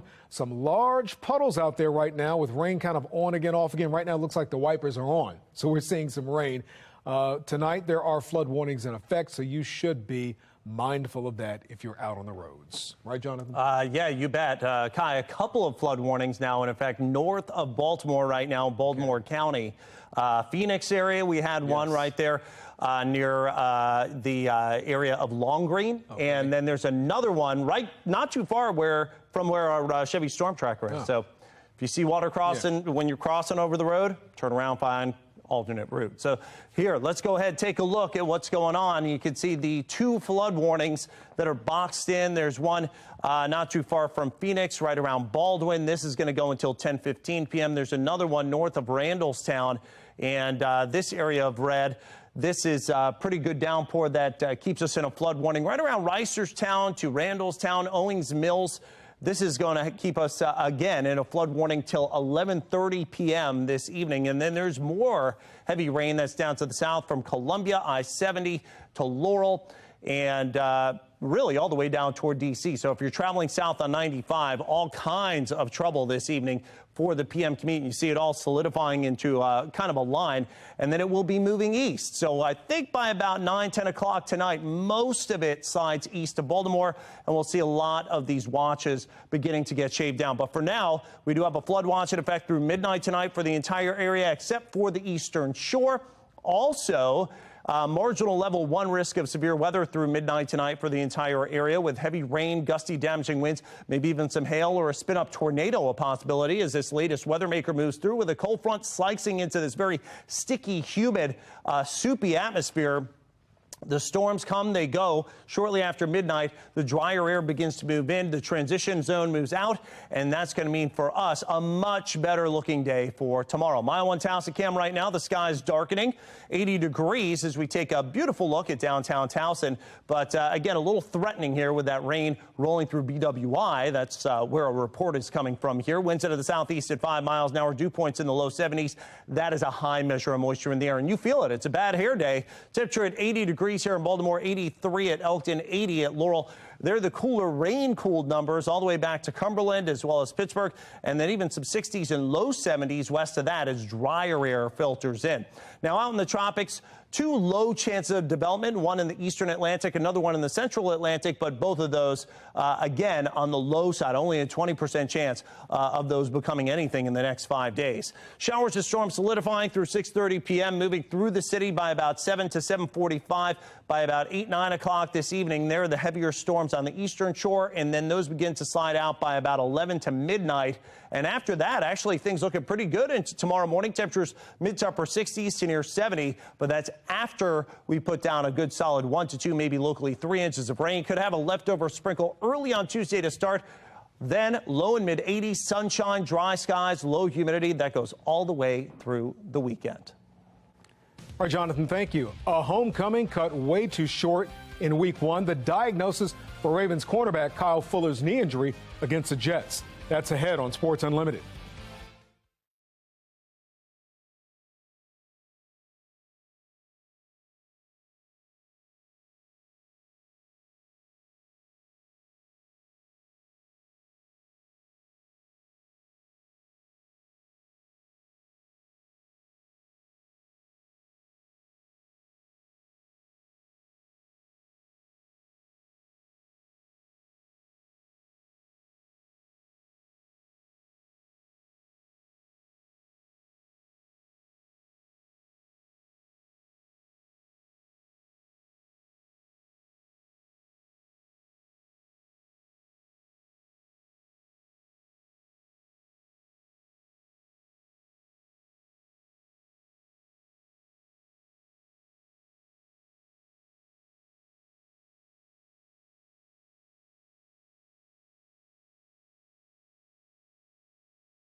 Week 1 brought us plenty of poor performances, big upsets in the odds department and bad kickers. None of that affected the Ravens and their 24-9 win against the Jets. However, it did come with 2 losses due to injury. In the second quarter, left tackle Juwan James starting for the still injured Ronnie Stanley, pushed back by pressure and tore his Achilles again. He was carted off the field. Then in the fourth, Kyle Fuller went down with a knee injury. MRI today, he's also done with a torn ACL. The Baltimore native's homecoming cut way too short. He fit in so well and was playing good ball in the game and really all camp. Such a serious guy, so determined. He'll come back stronger than ever. One of those things, just a crazy circumstance on an AstroTurf. Got pushed off and just landed the wrong way in the turf, and the turf doesn't usually give as much as grass, so that's what happened. On Monday's critique side, John Harbaugh said Week 1 was a good starting off points, but there's plenty to work on offensively. They need to start fast, run the ball better, get out in and out of the huddle quicker for play calls. Defensively, besides some penalties, this is a unit that got after quarterback Joe Flacco, 3 sacks, 11 QB hits, a lot of pressure coming from solid D-line play, led by Michael Pierce in his return to the Ravens. So just the way he played yesterday was the way he's been practicing all through training camp. And, Michael's a pro. He's a good guy. He really matters to him. I think he's very motivated and determined to have a great year. And he had a great start yesterday. I mean, he was dominant. The whole D-line was dominant, but he was right there, man, leading the charge. Justin Matabike, also mentioned by name, the defensive lineman had a half sack, QB hit, and tackle for loss. John Harbaugh said today Matabike is determined to make a name for himself in year 3 and for people to actually learn how to say his name. Kai. We definitely hope that happens, Morgan. Thank you. Well, coming up on Fox 45 News at 6 o'clock, holding DPW accountable after the water crisis, we have breaking news about a hearing scheduled by council members. An arrest in a multi-million-dollar fire that tore through a Carroll County dollar store. Wait until you hear how young that suspect is, coming up at 6.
Live conditions outside now as we track severe weather. Chief Meteorologist Jonathan Myers with the weather threat he's keeping an eye on. Do you trust your water at your house? Oh, I don't know. I might be still boiling mine for a couple more days.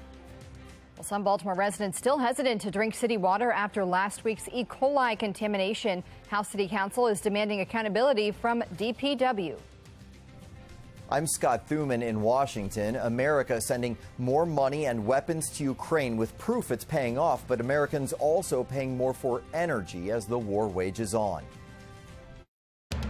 Live from WBFF in Baltimore, this is Fox 45 News at 6. Good evening, everyone. I'm Maxine Stryker. The Fox 45 News at 6 o'clock starts right now with the exclusive Fox Track, your Baltimore Minute. A Mervo High School student shot and killed in the parking lot of his school. A 15-year-old Carver Vocational School student grazed in the head by a bullet near campus. And just last week, this loaded gun recovered from Connections Community School. We got to worry about the safety of our teachers. We got to worry about the safety of the administration in these schools and the students, everybody. We are arresting and rearresting the same children and adults who are committing crimes in our community. In Prince George's County, enforcement of a curfew began this past weekend in response to an increase in violent crime among young people, many of them repeat offenders. In short, we have an accountability problem in our county. 7 council members are calling for a hearing about those positive tests for E. coli over Labor Day weekend and Baltimore City's response. There were a number of concerning issues that popped up over the past week, especially the fact that there was a positive test for E. coli on Saturday afternoon. The public was not informed until Monday morning.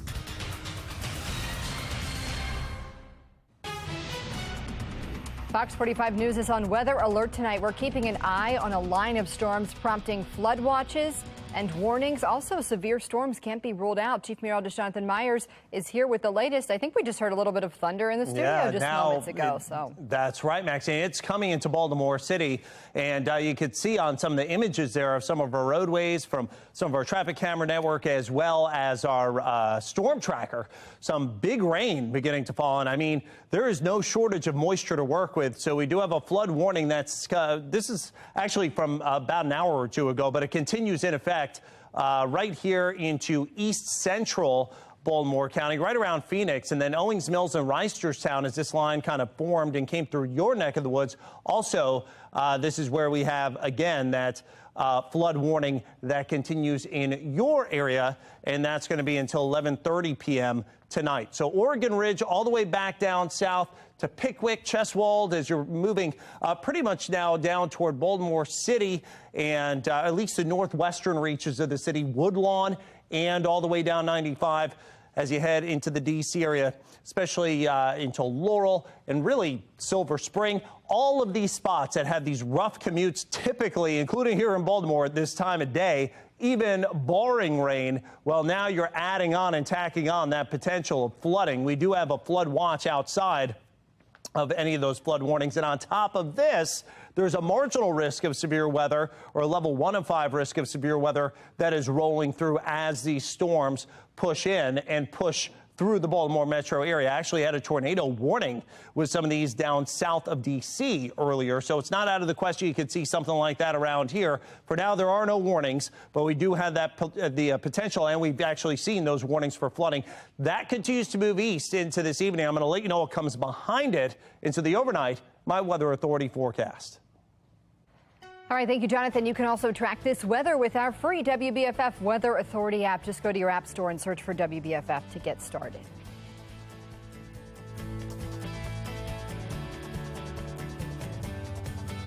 Now, a Fox 45 News alert in 3, 2, 1. An 11-year-old boy in Carroll County is charged tonight after a fire that destroyed a Dollar General store. Now, that fire broke out 2 weekends ago in Hampstead. It caused about $2.5 million of damage. And today, the state fire marshal announced the 11-year-old has been charged with first-degree arson. Now, his name isn't being released. He has been released to the custody of his parents. Maxine? Happening right now, Baltimore City Council is holding a meeting. You're looking live at the council chambers. Council members have just scheduled a hearing into last week's E. coli contamination. We've learned that will be held Thursday at 1 o'clock in the afternoon. Fox 45 News will cover that hearing. A 4-day boil water advisory was lifted Friday morning for thousands of residents, but criticism, it remains over city leaders' transparency throughout the ordeal. Amy Simpson reports. It was 1 week ago when tweets from the city's Department of Public Works first alerted of water contamination in West Baltimore. What followed was a 4-day boil water advisory for thousands of homes and businesses, and days of bottled water distribution, plus questions, confusion, and criticism over when E. coli was found in the water supply and why the public wasn't notified sooner over a holiday weekend. That boil water advisory was lifted Friday morning, even though the city's DPW has yet to figure out how contamination got into the water supply. We have found no further evidence of contamination and can assure our residents that water is now safe to use throughout. There was no misbundling of communication. You weren't here the other day, but we laid that out, that we follow the protocol of how you communicate and how you have to, MD has to say to DPW, yes, you can say this at this time. That was followed. We're going to follow every rule and every regulation. And when you're talking about an issue like this, again, this wasn't something that DPW mismanaged. They found out the water had this in it because they did the testing. This wasn't someone else telling us. But now 7 council members are calling for a hearing about those positive tests for E. coli over Labor Day weekend and Baltimore City's response. There were a number of concerning issues that popped up over the past week, especially the fact that there was a positive test for E. coli on Saturday afternoon. The public was not informed until Monday morning via Twitter. And then the Department of Public Works went dark for 9 hours. The agenda for tonight's city council meeting, asking the city administrator, DPW director, emergency management director, city health commissioner, mayor's senior communications director, and the mayor's office of neighborhood safety and engagement to all come to City Hall. A group of council members want a complete, detailed timeline of water testing, when city leaders were notified, and when city residents were notified of contamination. While the mayor and DPW say the water crisis is over, not everyone is convinced. Do you trust your water at your house? I don't know. I might be still boiling mine for a couple more days. And it is unclear whether or not this situation has been resolved and why there is a negative test. What was done to ensure that a negative test was achieved. So I'm hoping to get to the bottom of all of those things. Meanwhile, Councilman Costello says that investigative hearing is scheduled for 2 p.m. on Thursday. At City Hall, Amy Simpson, Fox 45 News. Again, Thursday's hearing is set for 1 in the afternoon. Baltimore's Department of Public Works receives millions each year from taxpayers. They're in charge of essential city services. But if you walk around some streets in Baltimore, you will find trash overflowing. The agency is also picking up recycling on a biweekly schedule. That's because of a staff shortage. DPW has also struggled for years with faulty water billing, and the state over the summer took control of the Back River wastewater treatment plant. A taxpayers advocate weighs in on the troubles inside DPW. DPW is a mess, and the head of this agency makes $245,000, one of the highest paid employees in the city. David, I was just going to ask you, does the agency need more resources? It sounds like they're getting funding that's necessary. Do they need more employees? What could fix the issue? So it's not money, but we're going to hear probably from some folks that they need more money. And what a lot of people have forgotten is that the federal government in the COVID relief, they spent $320 billion to give money to states and cities to fix water problems. That money hasn't gone out. There's enough money in the pipeline, and I'm sorry for the pun, but there's enough money in the pipeline to fix these problems. That brings us to our question of the day. Are city leaders honest about problems facing Baltimore? So far, 97% of you who voted say no. We want to know what you think. Just go to foxbaltimore.com/vote to make your voice heard. Taking a look now at the Fox box in the top left, police confirm 5 family members found dead Friday in Cecil County died of murder-suicide. The top right, at least one Baltimore County officer shot a person Saturday evening in Rosedale. That person is still in the hospital, and police have not released any new information. In the bottom left, Baltimore residents will have the first chance to weigh in on how the city should address squeegeeing. A community meeting is happening at 6 p.m. at New Shiloh Baptist Church. The bottom right, the Ravens are flying high after winning their season opener against New York. The home opener is this Sunday against the Dolphins. Fox 45 News wants to see your Purple Pride ahead of that game. Send your pictures to us at foxbaltimore.com/chime in. Well, the UK begins a farewell tour for the Queen, where she'll head after Scotland's goodbye and the very limited list of invitees from the United States.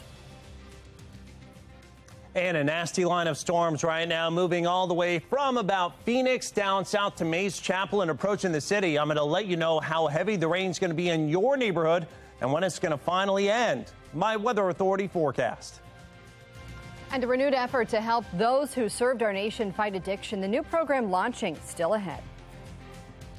Fox 45 News, winner of 17 2022 Regional Emmy Awards, more than all other Baltimore news stations combined.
Queen Elizabeth's final journey is underway. Thousands of people lined the streets of Scotland today as the Queen's coffin made its way to St. Giles Cathedral in Edinburgh.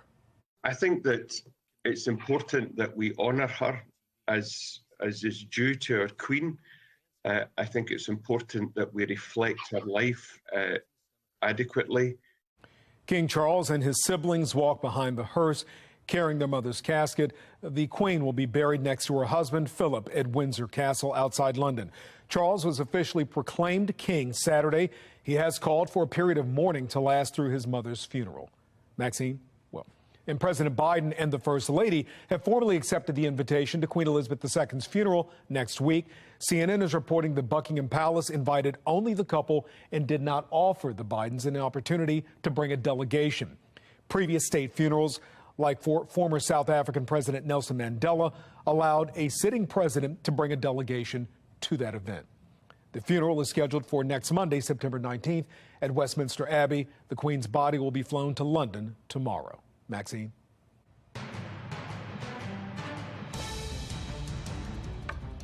Some critical new developments taking place in the war between Russia and Ukraine, just as the Biden administration announces it'll send more Americans weapons and money. Meanwhile, with winter approaching, all of this could affect what the average American pays for electricity moving forward. Sinclair's chief political correspondent, Scott Thuman, has the new numbers.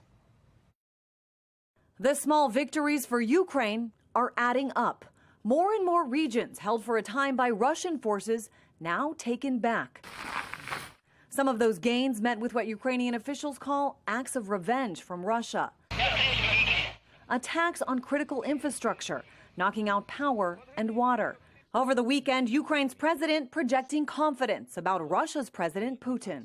We can't be afraid of him. President Volodymyr Zelensky says his troops over the last 10 days have liberated more than 700 square miles of territory and that Russian troops are running away. This following a meeting with U.S. Secretary of State Antony Blinken, who pledged another round of aid to the country. Over the weekend, what was once considered unthinkable happened. Europe's largest nuclear plant shut down after growing concerns about the shelling outside and those still working on the inside, following this warning last week. We are playing with fire, and something very, very catastrophic could take place. But for those considered the underdogs, the decided shift for now brings hope to a war-torn country, which for more than 6 months has been taking every new battle, day by day. I'm Christine Frizzell reporting. Fox 45 News is on weather alert, and here's why. Ivy Hills Road is partially underwater right now. That's near Falls Road in Cockeysville. Conditions here have actually improved a little over the past 10 minutes. You can see from our storm tracker. However, the flooding threat remains for most of our viewing area, and we're hearing the thunder right here in studio. It's loud. Let's go to Chief Meteorologist Jonathan Myers to get more.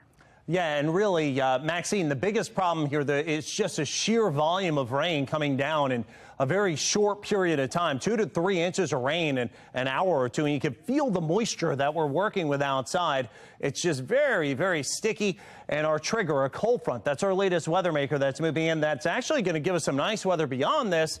Unfortunately, in the transition, this is what we're dealing with. We do have a flood warning for portions of western Baltimore County and also Carroll County. Then we also have a flood warning that's been right around the area of Phoenix and just north and west of Glen Arm. That lasted to this evening as well. For, again, that potential of some water over some roadways that has been gradually draining out. Here in Baltimore City, especially northwestern edges of the city, you can see some of the red as well as the yellow, the orange moving toward Mount Royal, Guilford, just approaching here TV Hill, as well as North Baltimore, should be crossing Baltimore within about the hour. Beyond that, dries out nicely. And in fact, the good news is there are no severe weather warnings at this point. Hopefully we're going to keep that. But we do have that flood watch in effect until midnight tonight for the entire area except the eastern shore.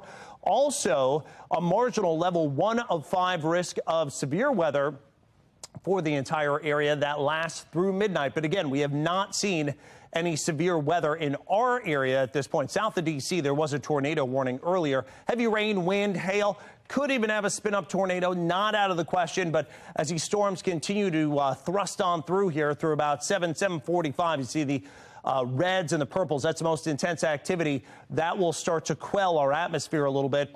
And then by about 8:45, 9 o'clock, 10 o'clock this evening, beginning to move east and out. And I can already hear some of the thunder outside here at the station. That's kind of just above our heads over our roof. And then into the overnight hours and early tomorrow morning, looks like it dries out. A good deal of sunshine after maybe an outside chance of a morning sprinkle there on Tuesday. And of course, coming up in just a couple of minutes, we're going to have your exclusive 10-day forecast. So you want to stick around for that. But let's go ahead again, and we're going to toss it back over to you, and we're going to have an extended look at what's to come beyond this next weather maker. Weather Window, presented by the National Weather Desk. As wildfires burn in several western states, the National Weather Service released this unique time-lapse. It shows smoke from the Mosquito Fire in California, Sierra Nevada, suddenly racing into the Reno area. The smoke is expected to linger through tomorrow. In the Seattle area, a cleansing change in wind direction is pushing smoke from a nearby wildfire out to sea, and that made for a beautiful sunset on Sunday. For more content like this, like the National Weather Desk on Facebook. Addiction in our nation's veterans. I'm Liz Bonus. A new report says it may be far more prevalent than previously thought. We introduce you to a team trying to help. It is just ahead.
A new program just launched nationwide that aims to serve those who have served our country. Medical reporter Liz Bonus shares why it's focused on veterans struggling with addiction. Hey there, hello to you. A recent report shows addiction is likely more prevalent than even reported in our U.S. veterans. And those who've struggled with it say it's also very hard for them to ask for help. Jay Wiley knows that. The number one thing that you do not want to do is let the team down. Jay served for 22 years in the Navy and recalls even getting this advice from a fellow officer when times got tough. He patted me on the back as we were pulling into the pier and said, "Jay, just go home and have a couple of scotches. You'll be fine." Now, more than a decade sober after years of struggling with alcohol addiction, Jay is now the veteran coordinator at California's Confidential Recovery. The treatment center has just launched a nonprofit treatment program to help veterans nationwide. We're calling it the Veterans Navigation Center, and we're hoping it'll be a pilot for the VA on not only statewide level, but nationally over the next 3 to 5 years. It's clear the need is great. A survey of 6,000 patients in 30 VA healthcare systems shows 1 in 10 met the criteria for being an alcoholic. Slightly more than that have a substance use disorder. But both Jay and Scott Silverman say these numbers are likely underreported because every veteran knows. You help people. You don't want other people to help you. So what is it that makes this population so unique when it comes to treatment? 8 out of every 10 veterans who are suffering from substance abuse also have PTSD, and it's a similar number the other way around. We want to stop going to funerals. We want to reduce the stigma. And we want anybody and everybody who's eligible to get access to the best level of care possible. Now, the goal, of course, is more targeted treatment for this population. Research shows that really does work. I'm medical reporter Liz Bonus. Now back to you. If you or someone you know is battling addiction, there's plenty of help out there. Point your phone's camera at the QR code you see right there on your screen. It'll take you to our website to access some resources. All right, big line of storms coming through Baltimore right now, but beyond that, things actually looking a lot better in our exclusive 10-day forecast. 82 degrees, a leftover shower or sprinkle to start on Tuesday, then clearing skies, lower humidity, and look at this. Not only 1, but 2, 3, 4, even 5, 6 days of lower humidity. Now, by Sunday, Monday, you'll start getting a little bit muggier, but all the way into the beginning of the weekend looks fantastic. High temperatures right around 81 on Wednesday, 81 on Thursday. Look at those lows, maybe settling into the 50s, 81 for Friday. And then we'll go to 82 on Saturday. Gradual warm up 82 Sunday into Monday. We're at 85. And then it does look like it does get significantly warmer, maybe by the middle and end of next week with mid to upper 80s next Tuesday, next Wednesday. That could be a little muggier there. 83 for next Thursday, rather that is. And of course, we will be totally on top of this latest weather maker coming through this evening. I'm going to have Facebook Live coming up on the Fox 45 Facebook page in just about 15 to 20 minutes. So you want to stick around for that. And of course, more coming up at 10 and 11. All right, thank you, Jonathan. Well, this year's Maryland State Fair has come to a close. It was 3 full weekends of fun in Timonium, despite the rain yesterday. Fox 45 News was at the fairgrounds for the close of the State Fair, but they're already planning next year's activities. By the way, there are still year-round events at the fairgrounds, so don't forget to check them out. That's all for Fox 45 News at 6. Family Feud is next. We'll see you again tonight at 10. Have a great night.